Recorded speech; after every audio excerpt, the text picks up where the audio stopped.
우리에게 주시는 하나님의 말씀을 합독해 올리도록 하겠습니다. 오늘 주신 말씀은 마태복음 27장 27절에서 31절까지의 말씀입니다. 합독해 올리겠습니다. 이에 총독의 군병들이 예수를 데리고 관정 안으로 들어가서 온 군대를 그에게로 모으고 그의 옷을 벗기고 홍포를 입히며 가시관을 엮어 그 머리에 씌우고 갈대를 그 오른손에 들리고 그 앞에서 무릎을 꿇고 희롱하여 이르되 유대인의 왕이여 평안할지어다 하며 그에게 침뱉고 갈대를 빼앗아 그의 머리를 치더라. 희롱을 다한 후 홍포를 벗기고 도로 그의 옷을 입혀 십자가에 못 박으려고 끌고 나가니라. 아멘. 오늘 말씀을 중심으로 희롱당하신 예수님이라는 제목으로 하나님의 교훈을 함께 나누길 원합니다. 오늘 이 말씀을 함께 나누면서 이게 무슨 교훈이 있을까라고 생각할 수 있어요. 예수님이 희롱당한 것이. 예수님이 육신을 입고 이 땅에 오셔서 전해주신 말씀 중에 가장 기억해야 할 말씀이 있다면 우리가 성경을 보면서 가장 기억해야 할 말씀 중에 하나가 있는데 그 중에 그 말씀이 무슨 말씀이냐 하면 요한복음 5장 39절의 말씀이에요. 너희가 성경에서 영생을 얻는 줄 생각하고 성경을 연구하거니와 이 성경이 곧 내게 대하여 증언하는 것이니라. 아멘. 성경이 누구를 이야기하고 있는 예수 그리스도를 말씀하고 있다는 거예요. 여기서 말하는 성경은 구약 성경을 말씀하고 있어요. 예수님의 말씀을 생각하면 구약의 모든 말씀이 예수님에 대한 이야기라고 말씀하고 있는 거예요. 이러한 사실을 우리는 부인할 수 없는 거예요. 그래서 오늘 말씀의 뜻을 어디로부터 전해져야 되느냐 하면 알아야 하면 구약으로부터 이제 전해져 내려오는 하나님의 교훈이 함께 담겨져 있어요. 구약에 보면 믿음의 조상이라는 아브라함이 있습니다. 그런데 아브라함이 원래는 아브라함이었어요. 아브라함의 이름이 바뀌어서 아브라함으로 바뀝니다. 그리고 사레라는 이름을 가지고 살았는데 사레라는 여자는 그만 하나님 안에서 이제 이름이 바뀌는데 어떻게 보면 사라로 이름이 바뀌어요. 또 아브라함의 자손 중에 누가 있느냐? 야곱이라는 사람이 있었어요. 야곱도 이스라엘로 새 이름을 바꿉니다. 이걸 이름을 바꿔주시는 분이 누구냐? 하나님이 바꿔주시는 거예요. 대부분의 사람들의 이름이 바뀌었는데 이상하리만큼 누구 이름만 바뀌냐? 아브라함의 아들 이삭의 이름이 바뀌지 않아요. 겉으로 보면 이삭 그대로 있지만 속뜻을 보면 이삭의 이름도 바뀌어 버렸다는 것을 알 수 있습니다. 소리의 이름은 바뀌지 않았지만 의미가 바뀌었다는 거예요. 의미가 바뀐 정황을 보면 어디로부터 왔느냐 하면 창세기 18장으로부터 이름이 바뀌었다는 것을 가르쳐 줘요. 18장 12절에서 15절 말씀에 보면 다음과 같이 말씀하고 있어요. 사라가 속으로 웃고 이르되 내가 노쇠하였고 내 주인도 늙었으니 내게 무슨 즐거움이 있으리요. 여호와께서 아브라함에게 이르시되 사라가 왜 웃으며 이르기를 내가 늙었거늘 어떻게 아들을 낳으리요 하느냐 라고 하나님이 물어보시고, 그러니까 여호와께 능하지 못한 일이 있겠느냐 라고 이제 하나님께서 아브라함에게 말씀하시고, 기한이 이를 때에 내가 내게로 돌아올 것인데, 기한이 이를 때에 내가 내게로 돌아올 텐데 사라에게 아들이 있을 것이라. 사라가 두려워서 부인하여 이르되 내가 웃지 못하였나이다. 이르시되 아니라 내가 웃었느니라 라고 하나님께서 말씀하세요. 하나님의 천사라고 성경에는 기록되어 있습니다. 아브라함에게 아들이 생길 것이라고 말씀하셨어요. 사라가 그 말을 장막 문 뒤에서 듣고 이제 사라의 몸 상태는 이미 생리가 끊어진 상태예요. 그래서 속으로 웃었다고 말하고 있어요. 자, 가능하지 않은 일을 말하는 거예요. 현실적으로. 불가능한 일을 하나님의 천사가 말하고 있는 거예요. 그러니까 비웃었다라고 말하는.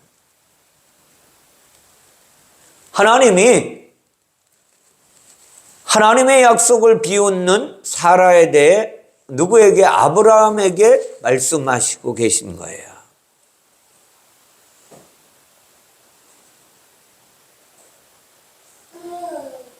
자, 사라가 덜컥 겁이 나가지고 아브라함에게 말하니까 나 안 웃었어요 라고 하는 거예요. 그러나 하나님은 사라가 분명히 비웃었다고 재차 말씀하고 있습니다. 그러나 이 사라가 비웃은 것 때문에 이삭의 속성의 이름이 무엇이냐? 비웃음이다 라는 거예요. 비웃음. 시간이 흘러 하나님의 약속이 성취되었고 사라에게 아들이 생겼습니다. 믿을 수 없는 일이 일어난 것이죠. 육체적으로는 이미 아기를 낳을 수 없는 사라에게 아들이 생긴 것입니다. 오늘 이 이야기를 잘 들으셔야 돼요. 이게 도대체 우리에게 어떤 교훈을 가져다 주는 것이냐라는 거예요. 창세기 21장 6절에서 9절 말씀에 사라가 이르되 하나님이 나를 웃게 하시니 이게 언제 말이냐면 이삭을 낳은 다음에 이야기하는 거예요. 하나님이 나를 웃게 하시니 듣는 자가 다 나와 함께 웃으리로다. 또 이르되 사라가 자식들을 젖먹이 했다고 누가 아브라함에게 말하였으리오마는 아브라함의 노경에 내가 아들을 낳았도다 하니라. 아이가 자라매 젖을 때고 이삭이 젖을 때는 날에 아브라함이 큰 잔치를 베풀었도다. 사라가 본즉 아브라함의 아들 애굽 여인 하갈의 아들 이삭을 놀리는지라 라고 이야기하고 있어요. 다시 말하면 이삭이 희롱당하는 거예요.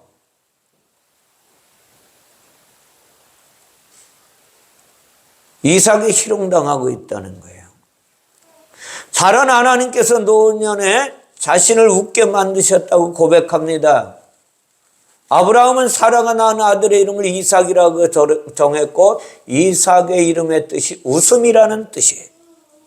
하나님과 사라가 지은 아들의 이름은 이삭인데 두 이름이 중첩되어져 있는 이름이다 라고 말할 수 있어요. 이삭의 이름 이츠하크인데 이 단어가 온 동사를 보면 짜하크라는 단어에서 왔어요.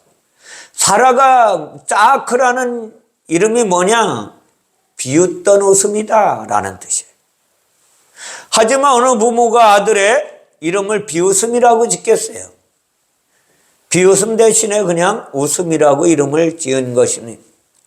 사람은 하나님의 웃음을 비웃음으로 만들었지만 하나님은 인간의 비웃음을 웃음으로 바꿔주는 전능하신 하나님이란, 오늘 예수 그리스도가 희롱당하신 것은 바로 이것을 위해서 희롱당하신 거예요. 세상에 살아가는 데 있어서 우리의 이름을 바꿔주려고, 우리의 소속을 바꿔주려고 희생당하신 거예요.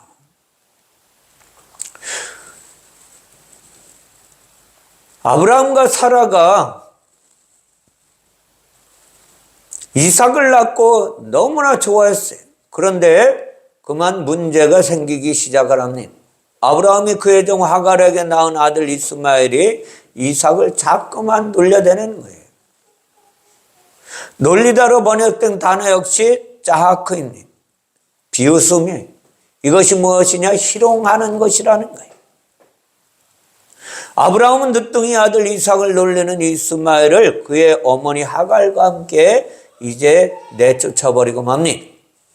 갈라디아서 4장에서 이 사건을 아주 상세하게 다루고 있어요. 아브라함은 누구를 이야기하는 것이냐? 국률의 아버지 하나님을 가리켜 주고 있는 거예요. 사라는 통치자인 성령을 가리켜 주고 있는 거예요. 비밀이에요. 이삭은 희롱당하는 예수를 이야기하는 것입니다. 그리고 지금 우리는 군병들에게 희롱당하는 예수 그리스도를 보고 있는 거예요. 아브라함의 여종 하갈은 애굽 사람입니다. 애굽 여인은 흑인이에요. 그것은 피부색을 말하는 것이 아니고 죄인이라는 뜻을 가르쳐 주는 거예요. 성경에서 검다라는 건 죄인이라는 것입니다. 애굽 여인 하갈은 죄인이며 육체이고 종교이고 종이고 이는 하늘의 씨가 없는 여자입니다. 하갈의 아들 이스마엘은 하나님의 말씀을 듣는 자입니다. 이스마엘은 사무엘이나 단어로 보면 같은 인물로 보면 정확합니다. 사무엘은 성전에 누워있다가 하나님의 음성을 들은 장본인이에요. 근데 율법은 하나님의 말씀을 율법으로 듣는 자가 이스마엘이다라고 말씀하고 있는 거예요.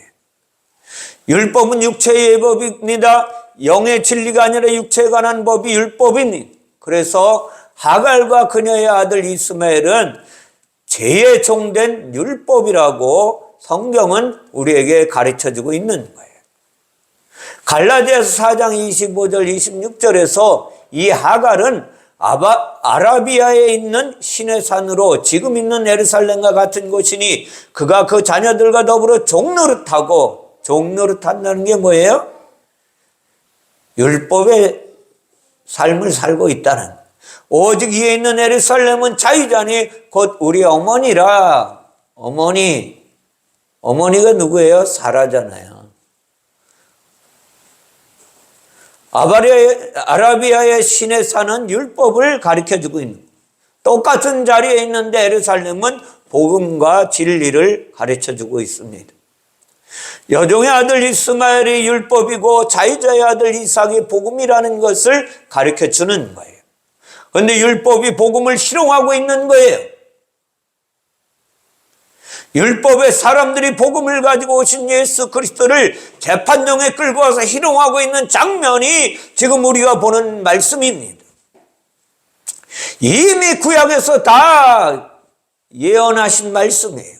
가르쳐 주신 말씀인, 앞으로 이러한 일이 벌어질 것이라고 하나님이 가르쳐 주신 거예요.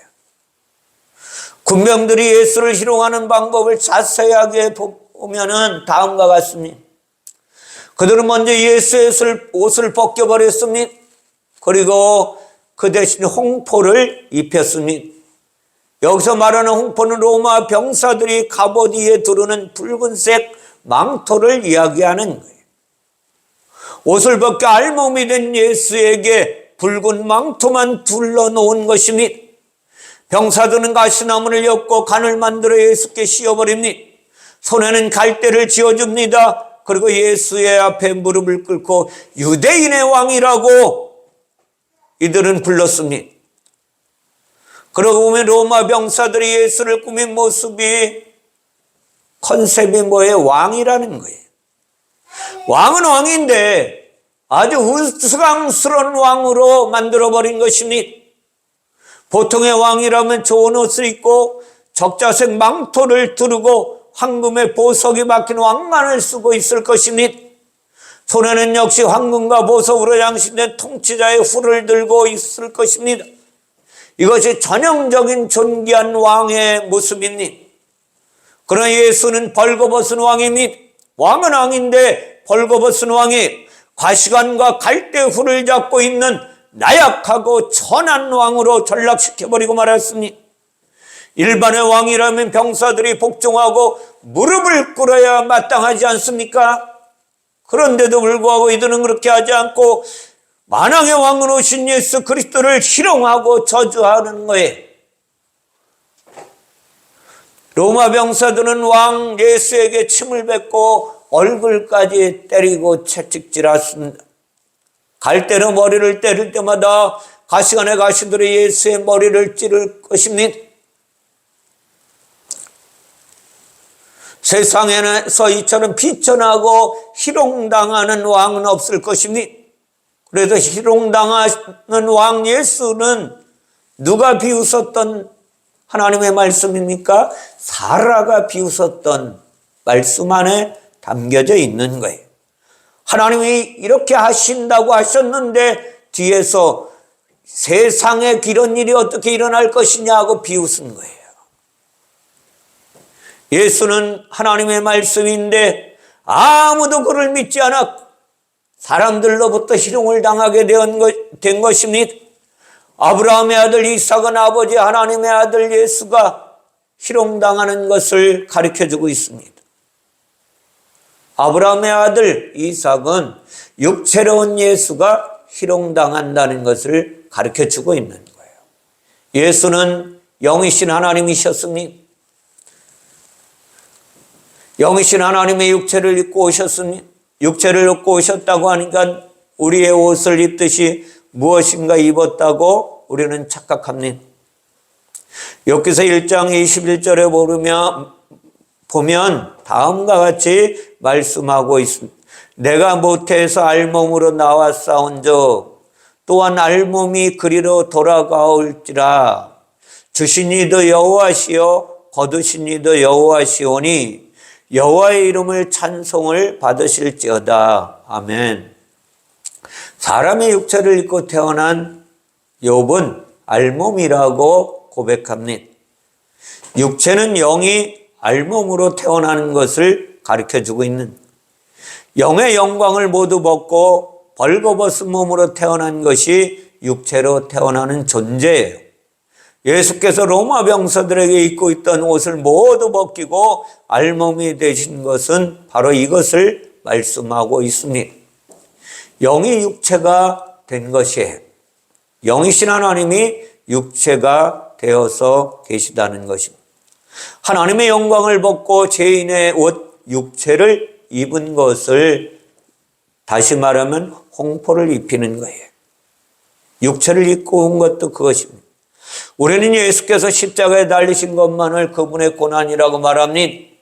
하지만 진짜 예수님의 고난과 낮아지심은 육체로 태어나는 것입니다. 영이신 하나님, 우주 만물의 주권자이신 하나님이 알몸으로 이 땅에 오신 것이 고난이에요. 육체는 타락한 영에 입는 죄인의 옷입니다. 죄인의 옷을 입고 오셨다는 거예요. 거룩하신 하나님께서 죄인의 옷을 입고 이 땅에 오신 것 자체가 그분께서 치욕이고 희롱당하신 것이라는 것을 우리는 알아야 되는 거예요. 예수께서 육체로 오심으로 율법의 희롱이 시작됐다는 것입니다. 예수님은 진리이십니다. 진리의 육체의 옷이 덧입혀짐으로 율법이 희롱을 시작하는 것입니다. 율법은 육체의 죄를 정하고 사망을 선고하는 법입니다. 사람은 본래 영이었다고 말씀드렸으니 사람의 영이 타락했고 죄인이 되었으니 하나님은 타락한 사람의 영에 육체를 입혀 놓으셨다고 말씀드렸죠. 육체로 타락한 영을 결박시켜버리고 말았으니 육체를 입고 온 사람은 율법에 의해 심판을 받는 거예요. 앞으로 심판을 받을 것이 아니라 이미 심판을 받은 거예요. 타락한 영에 대한 심판이 육체입니다. 그리고 육체는 시간이 지나면서 멸망당할 것입니다. 육체는 누구나 죽게 되어 있기 때문입니다. 육체가 죽을 때 그 육체에 결박당한 타락한 영도 함께 사망에 이르게 되는 게 무엇입니까? 사형집행을 받는 거예요. 사형집행. 인생의 끝에서 사망이 집행되는 것이 죄수입니다. 이러한 심판과 형집행을 판결한 법이 어디에 있는 율법이라는 거예요. 율법은 육체와 육체에 결박된 타락한 영의 사망을 선고하는, 그리고 선고하고 집행하는 법이 율법이에요. 그래서 율법은 좌절을 하는 것이죠. 율법이 전하는 한 가지 희망이 있는데, 만약에 의로운 자가 와서 피를 흘리면 죄가 용서되는 것을 가르쳐주고 있는 거예요. 그 피는 의로운 피라야 한다고 말씀하고 있습니다. 점도 없고 흠도 없는 피가 흘려지면 제사함이 이루어진다고 말씀하고 있는 것입니다. 우리가 사는 세상에 의인은 한 명도 없다고 말씀하셨습니다. 그나마 생겼던 희망이 의인의 부재로 인하여 사라지려는 순간, 영이신 하나님이 예수 그리스도 몸을 입고 이 땅에 육체의 몸을 입고 이 땅에 오신 거예요. 예수는 의인입니다. 의로운 자 한 사람이, 하나님이신 그분이 의인으로 이 땅에 오신 것이 희망이었다는 것입니다. 우리의 겉모습은 예수 그리스도와 똑같잖아요. 우리와 같은 죄인의 모양입니다. 우리는 육체 안에 죄의 영이 담겨져 있지만 예수는 육체 안에 의로운 영이 담겨 있는 것입니다. 겉모양은 둘 다 죄 있는 육체이지만 속이 다르다는 거예요. 속이. 예수 그리스도 안에는 거룩한 영이 담겨져 있습니다. 성령이 담겨져 있습니다. 그러므로 예수가 십자가에서 흘리는 피가 의로운 피라고 말씀하고 있는 것입니다. 그래서 예수의 피가 흘려지면 제사함의 효력을 발휘합니다. 예수가 피를 흘리려면 육체의 죄를 정해야만 합니다. 육체의 죄를 정하는 법이 율법에 나와 있습니다. 율법이 예수를 정죄하고 희롱해야 의로운 피가 이 땅에 흘려지기 때문에 예수 그리스도는 희롱당하신 거예요. 오늘 예수 그리스도가 로마 병정들에게 희롱당하신 것은 바로 여기에 있습니다. 죄인은 우리를 구원하시려고, 죄인은 우리 안에 있는 무엇을, 우리의 육체의 자아를 몰아내시려고 예수 그리스도께서 희롱당하시고 십자가를 향하여 나아가셨던 것입니다. 이스마엘의 이삭을 희롱한 구약의 말씀은 예수가 희롱당하는 비밀이 그 안에 담겨 있는 것입니다. 그러므로 희롱을 당해야 제사함이 이루어집니다. 예수가 희롱을 당해야 당하고 죽어야 죄의 종 율법이 쫓겨나는 거예요. 율법은 죽음 앞에서 무력화되기 때문에 그렇습니다. 죽은 사람은 정죄하는 법이 없습니다. 죽은 사람은 어떻게 정죄합니까? 사람의 모든 법도 당사자가 죽으면 효력이 정지되듯이 예수께서 죽으심으로 말미암아 죄가 사해지고 율법의 효력도 무력화시켜버리고 말았습니다. 율법은 쫓겨났고 더 이상 힘이 없게 되었습니다. 그러나 예수는 부활하셨습니다. 죽음으로 사망의 법이 쓸모없는 법이 되었고 부활로 말미암아 생명의 법이 이 땅에 공포된 것입니다. 이는 구약에 희롱받던 이삭이 기쁨의 웃음으로 변했다는 이야기거든요. 그래서 예수님은 요한복음 16장 21절에 여자가 해산하게 되면 그때가 이르렀으므로 근심하나 아기를 낳으면 세상에 사람 난 기쁨으로 말미암아 그 고통을 다시 기억하지 아니하느니라. 아멘. 여자는 율법이라고 말씀드렸죠. 여자는 하나님의 약속을 믿지 못한 사라입니다. 여자는 약속의 말씀이 이루어지지 않을 것이라고 비웃었어요. 하지만 그 여자가 이삭을 해산하면 기쁨의 웃음을 웃게 된다는 거예요. 기쁨의 웃음이 희롱의 비웃음을 이길 것이기 때문에 이 말씀을 구약에 미리 말씀하신 거예요. 희롱당하여 죽으신 예수께서 그리스도로 부활하시면 기쁨의 소식이 우리 안에 들려올 것이라는 것입니다. 희롱당하여 죽으신 그리스도로 부활하시면 기쁨의 소식이 우리 안에 들려오는데 이것이 복음이요, 이것이 진리라는 것입니다. 희롱당하신 예수께서 하나님 보좌 우편에 앉으신 왕으로 다시 군림하시고 살리는 영으로 우리 안에 다시 오시는 성령으로 오시겠다는 것입니다. 그러면 우리 안에 비웃음이 기쁨의 웃음으로 바뀌게 된다는 것입니다. 오늘 희롱당하신 예수 그리스도는 이것을 교훈해 주고 있습니다.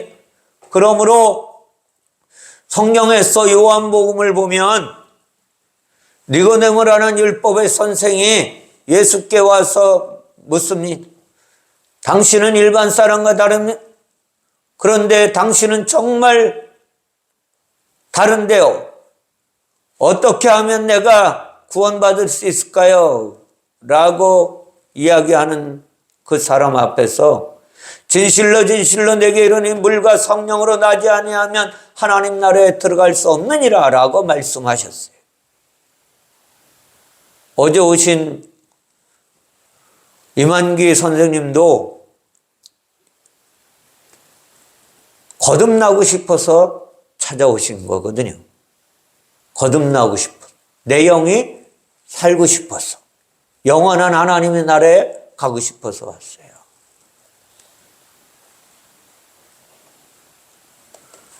비웃음이 기쁨의 웃음으로 바뀐다는 것이 무엇이냐? 왜 예수님이 희롱당하시고 십자가를 향하여 걸어가셨느냐라는 거예요. 요한복음 1장 12절 13절에 보면 영접하는 자 곧 그 이름을 믿는 자들에게 하나님의 자녀가 되는 권세를 주셨으니 이는 혈통으로나 육적으로나 사람의 뜻으로 나지 아니 오직 하나님께로부터 난 자들이니라. 아멘. 물과 성령으로 하나님의 말씀대로 성령이 오셔서 우리의 허물과 죄로 죽었던 자를 살리시려고 예수 그리스도가 희롱당하신 거예요. 오늘 성경을 우리에게 기록한 것이 무엇이냐? 요한복음 20장 31절에 보면 오직 이것을 기록하면 너희로 예수께서 하나님의 아들 그리스도이심을 믿게 하려 함이요 또 너희로 믿고 그 이름을 힘입어 생명을 얻게 하려 함이니라. 아멘. 예수의 희롱당하신 것은 다시 말해 우리에게 생명을 주시려고 희롱당하셨다는 것입니다. 그처럼 희롱당하셨던 그분이 십자가에서 죽으시고 그분이 이제 성령으로 다시 오셔서 우리의 영혼을 살려놓으셨어요. 그런데도 우리는 세상에서 세상의 것들만 추구하며 살려고 한다면 우리는 하나님 앞에 버림받을 수도 있다는 것을 아셔야 돼요.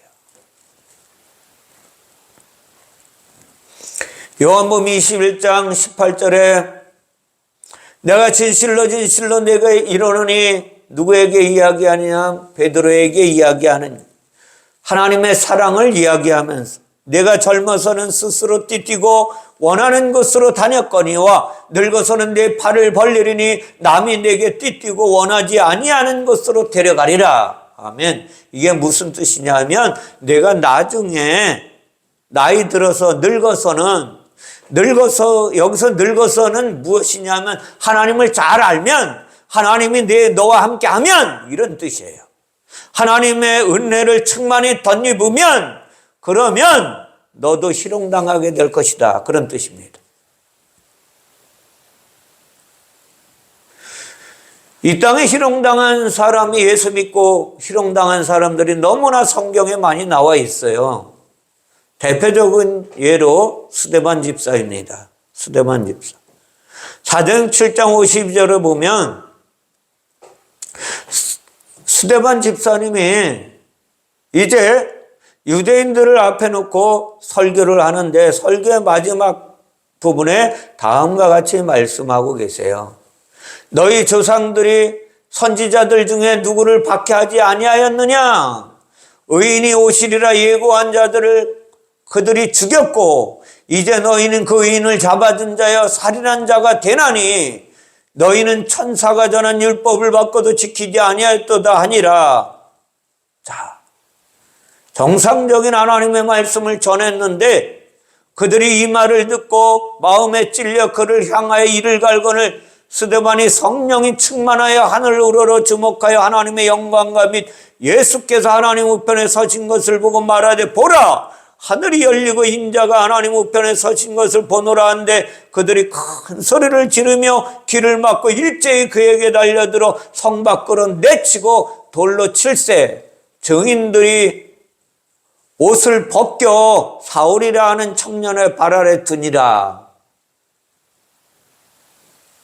하나님의 말씀, 하나님의 복음을 증거하는 스데반 집사의 몸을 돌로 쳐서 희롱하며 저주하며 그의 옷을 벗겨 사울이라 하는 청년의 발 아래 두는 거예요.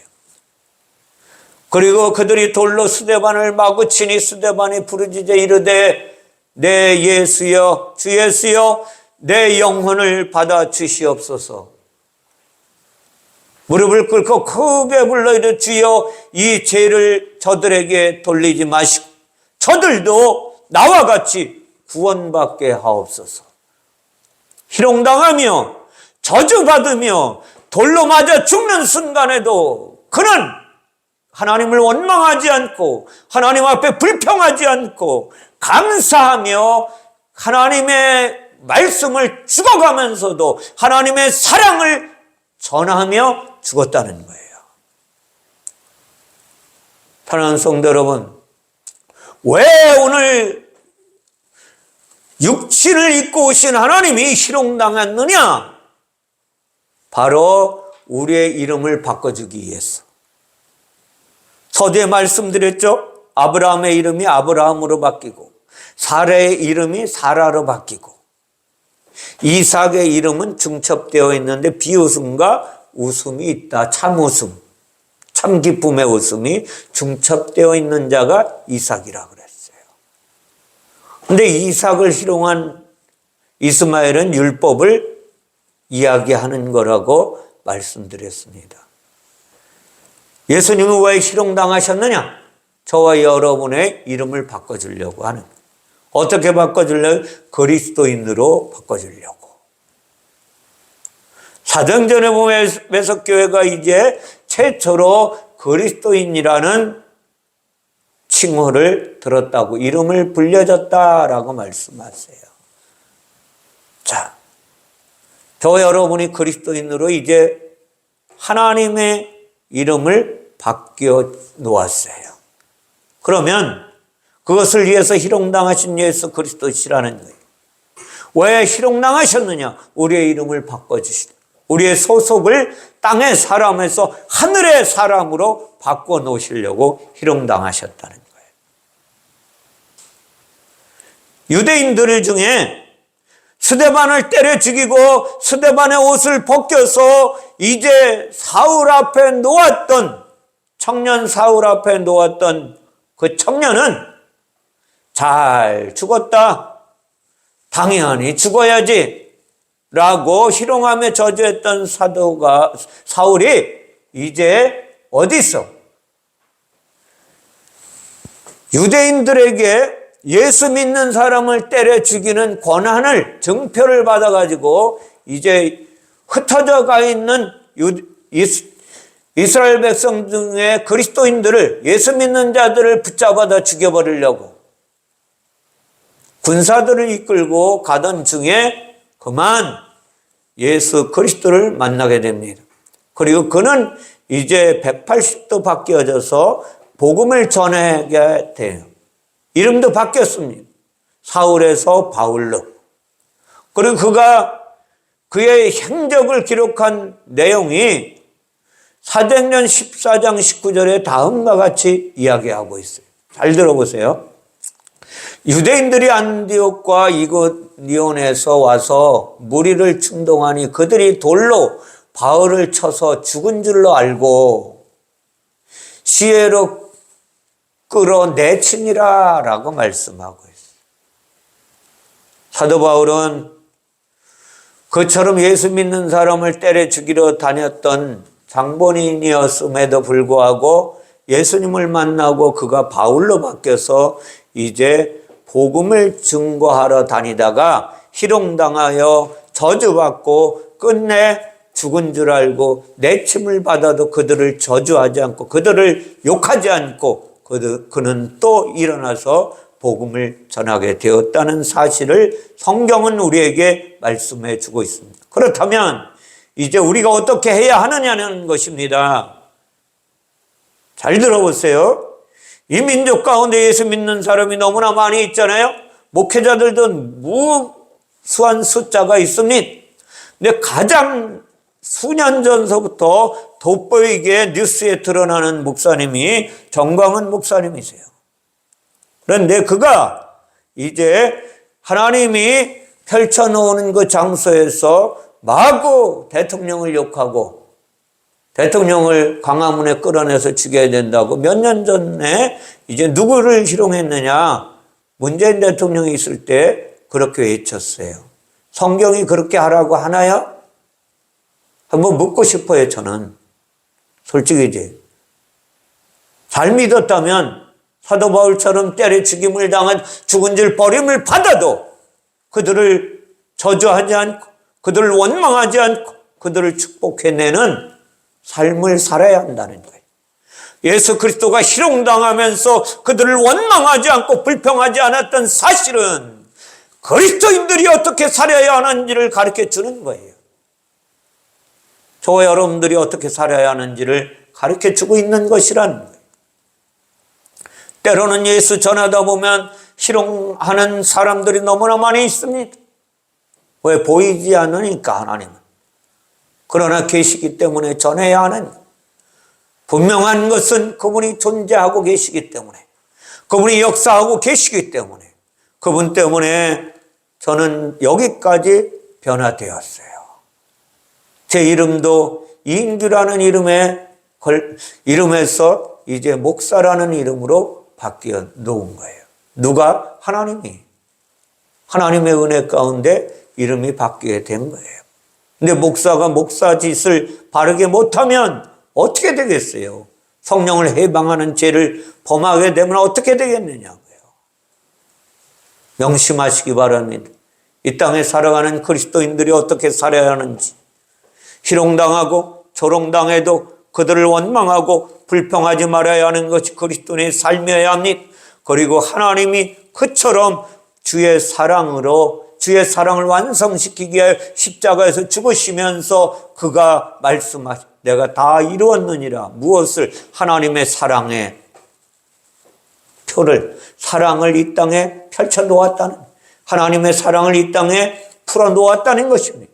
어떻게 하면? 죽으면서 하나님의 사랑을 완성시키는 거예요. 하나님의 사랑은 무엇입니까? 우리를 변화시키는 것입니다. 우리를 변화시켜서 어떻게 변화시키는? 그리스도인으로 변화시켜서 세상 가운데 그리스도를 증거하며 살아가는데 희롱당하고 저주당했나 할지라도 원망하지 않고 불평하지 않고 하나님을 찬양하며 경배하며 그들을 용서할 수 있는 장성한 그리스도인으로 만들기 위하여 희롱당하신 예수 그리스도, 그분의 이름을 찬양하며 그분의 놀라우신 능력 앞에 우리는 감사하며 살아가시기 바랍니다. 그리고 그분의 놀라우신 교훈을 본받아 나도 그렇게 살도록 하나님 나를 다스려 주세요. 나를 통치해 주세요. 내 힘으로 할 수 없잖아요. 내 생각으로 할 수 없잖아요. 하나님 내게 능력 주시고 나를 다스리시고 통치하셔서 그리스도인답게 이 땅에서 살아갈 수 있도록 축복해 달라고 간절히 기도하며 그러한 삶을 살아내는 그리스도인들이 되시기를 주님의 이름으로 축원을 드립니다. 기도하겠습니다.